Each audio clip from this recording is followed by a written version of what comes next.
Di pinggiran kota, berdiri megah sebuah mall yang tak pernah beroperasi. Grand opening Nia dijadwalkan 10 tahun lalu, tapi batal sehari sebelum pembukaan. Kontraktor utama bangkrut mendadak, pengembang kabur. Sejak itu, bangunan 6 lantai itu terbengkalai, menjadi rumah bagi gelandangan dan rumor-rumor aneh.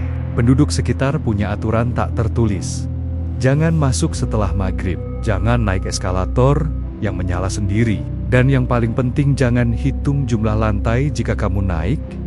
5 sahabat Raka, Dina, Ical, Sally, dan Tony adalah kreator konten urban exploration. Mereka melihat mall itu sebagai ladang emas. Mall hantu pasti viral, kata Raka, sang pemimpin. Mereka datang siang hari. Pagar besi sudah berkarat, mudah dilubangi. Di dalam, mall itu sunyi dan gelap. Sisa-sisa konstruksi berserakan. Papan reklame toko yang belum sempat dipasang. Debu tebal di mana-mana. Tapi ada satu hal aneh. Eskalator di atrium utama masih menyala, perlahan bergerak naik. Meski tak ada aliran listrik yang terlihat. Mungkin ada genset cadangan, kata Ical, skeptis. Merekam dimulai. Mereka menjelajahi lantai demi lantai. Di lantai 2, mereka menemukan food court dengan Mahamaya yang sudah ditata lengkap dengan piring dan gelas berdebu. Di lantai 3, bioskop kecil dengan kursi-kursi yang masih terbungkus plastik. Semuanya seperti waktu membeku 10 tahun lalu. Tony, yang paling usil, memencet tombol eskalator yang menuju lantai 4. Eskalator bergerak. Ayo lihat ke atas, ajaknya. Di lantai 4, suasana berbeda, lebih gelap. Udara lebih dingin.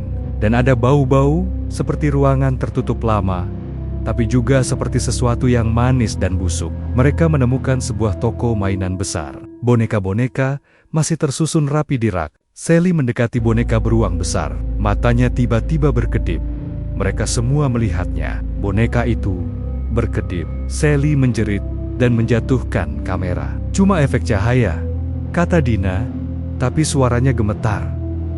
Mereka memutuskan untuk naik lagi ke lantai 5. Tapi saat sampai di lantai 5, sesuatu yang aneh terjadi. Eskalator di belakang mereka tiba-tiba berhenti, lalu bergerak turun dengan sendirinya.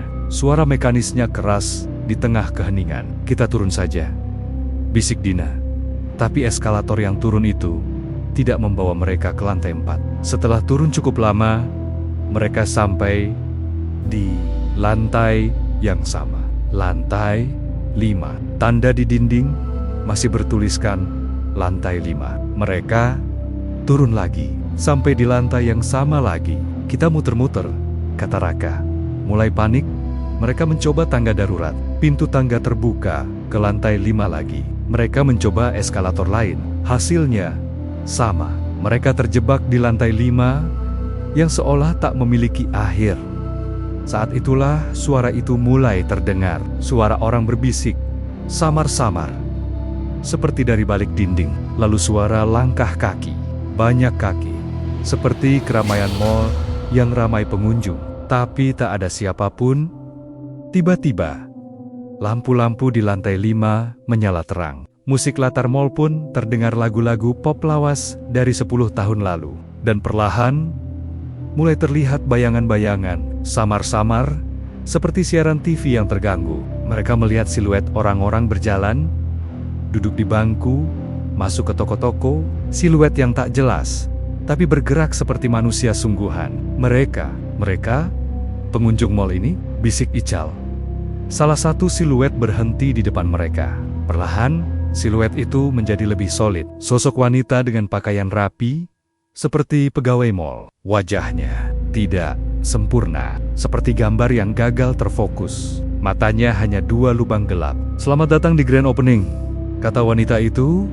Suaranya seperti rekaman kaset yang dimainkan lambat. Kami sudah menunggu 10 tahun.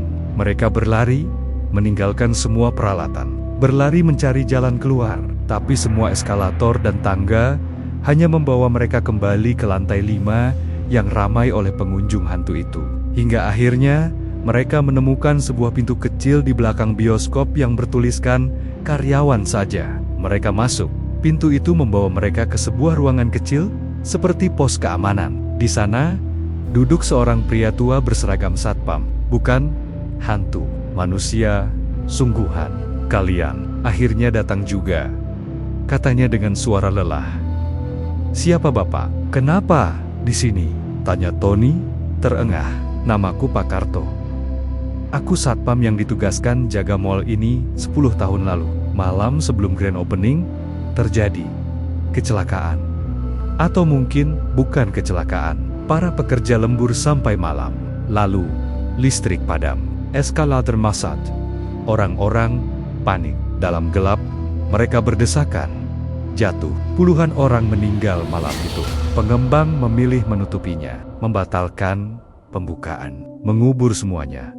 Tapi jenazah mereka, tanya Dina, di bawah, di lantai dasar yang belum sempat di finishing. Mereka dikubur di bawah lantai, di dalam fondasi. Dan mall ini jadi makam mereka, tapi jiwa mereka tak tenang. Setiap malam, mereka mengadakan grand opening mereka sendiri. Mereka menunggu pengunjung, lalu kita, Raka, gemetar. Kalian adalah pengunjung pertama dalam 10 tahun. Mereka pasti senang. Tapi, kalau kalian mau keluar, ada satu cara. Ikuti aku. Pak Karto membawa mereka melalui lorong servis gelap, bau tanah basah dan kapur. Mereka sampai di sebuah ruangan dengan banyak pilar beton. Di lantai, terlihat tulisan-tulisan yang sudah pudar, nama-nama, dan tanggal. Seperti batu nisan, tapi di lantai. Disinilah mereka dikubur. Di bawah pijakan kita, dari bawah lantai, terdengar suara ketukan pelan. Berirama, seperti jantung berdebar, lalu, dari celah-celah lantai, mulai merembes kabut tipis yang berubah menjadi bayangan-bayangan, yang sama seperti di lantai 5, tapi sekarang mereka lebih solid. Lebih nyata, Pak Karto memberi mereka sebuah kunci tua. Naik lift barang ini ke lantai dasar. Tak ada eskalator, tak ada tangga. Hanya lift ini yang bisa membawa kalian keluar. Mereka masuk lift, pintu tertutup perlahan. Di celah terakhir, mereka melihat Pak Karto tersenyum aneh. Lift bergerak turun, tapi bukan ke lantai dasar. Angka di panel menunjukkan lantai 1, lalu lantai 2, lalu lantai ketiga. Lift bergerak naik, pintu terbuka di lantai 5 lagi. Keramaian hantu itu menyambut mereka dengan tepuk tangan. Mereka panik, mereka tekan tombol lift berulang kali. Pintu tertutup. Lagi-lagi lift bergerak naik, bukan turun. Lantai 6, lantai yang bahkan tak ada di peta mall. Pintu terbuka. Di lantai 6, hanya ada satu ruangan besar, seperti ruang meeting mewah.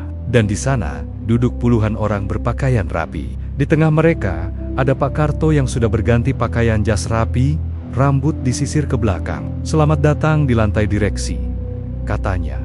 Sekarang dengan suara tegas dan berwibawa. Aku, pemilik proyek ini. Yang kalian kenal sebagai Pak Karto, adalah bagian dari diriku yang ditugaskan menjaga pintu. Kau, bukan satpam? Raka hampir tak bisa bicara. Aku adalah pengembang mall ini. Aku juga yang menutupi kecelakaan itu. Aku tahu mereka akan terus mengganggu. Jadi aku buat perjanjian. Aku akan memberi mereka pengunjung setiap 10 tahun. Asal mereka membiarkanku hidup dan mengelola tempat ini dari bayang-bayang. Kalian adalah pengunjung ketiga. Sebelum kalian, ada 2 kelompok lain. Mereka sekarang bagian dari staf. Para direksi hantu itu berdiri, mendekat. Wajah mereka mulai meleleh, memperlihatkan tengkorak di balik kulit. Mereka menunggumu, kata pengembang itu. Mereka ingin mengadakan grand opening yang sesungguhnya, dengan pengunjung yang tak pernah pulang. Para mahasiswa itu berusaha lari, tapi pintu lift sudah tak ada. Yang ada hanya eskalator yang muncul tiba-tiba, mengarah ke bawah ke keramaian hantu di lantai 5. Mereka tak punya pilihan. Hari mulai terang. Di luar mall, seorang pemulung melihat sesuatu aneh. 5 anak muda keluar dari mall itu, berjalan kaku, tanpa ekspresi. Pakaian mereka rapi, seperti pegawai mall. Mereka berbaris menuju halte bus, duduk diam, menunggu. Pemulung itu mendekat. "Nak, kalian dari mana?" Salah satu dari mereka menoleh. Wajahnya kosong. Matanya seperti kaca. "Kami, pegawai baru. Grand opening besok. Tolong sampaikan pada semua orang. Kami tunggu." Pemulung itu lari ketakutan. Di dalam mall, di lantai 5 yang tak pernah sepi, 5 sosok baru bergabung dengan keramaian. Mereka berjalan di antara beanggan-beanggan lain, tersenyum sama anehnya. Raka, Dina, Ical, Sally, dan Tony kini menjadi bagian dari staf tetap mall yang buka setiap malam. Menunggu pengunjung berikutnya yang tak sengaja naik eskalator ke lantai yang tak seharusnya ada. Di pos keamanan lantai dasar, seorang pria tua berseragam satpam terbangun dari tidurnya. Ia mengucek mata, lalu melihat monitor CCTV. Di layar lantai 5, terlihat keramaian seperti biasa. Tapi kali ini, ada sesuatu yang berbeda. Di antara bayangan-bayangan itu, 5 anak muda yang kemarin masuk, kini tersenyum ke arah kamera dan melambai. Pak Karto Satpam sungguhan, yang tak tahu apa-apa, yang hanya bekerja jaga malam, karena butuh uang menggeleng. "Besok malam, aku harus bersihkan lensa CCTV. Kayaknya mulai berdebu." Lalu ia tertidur lagi. Tak menyadari bahwa di lantai 5, grand opening tak pernah banner-banner berakhir. Dan para pengunjung baru selalu datang. Banner berakhir, dan para pengunjung baru selalu datang.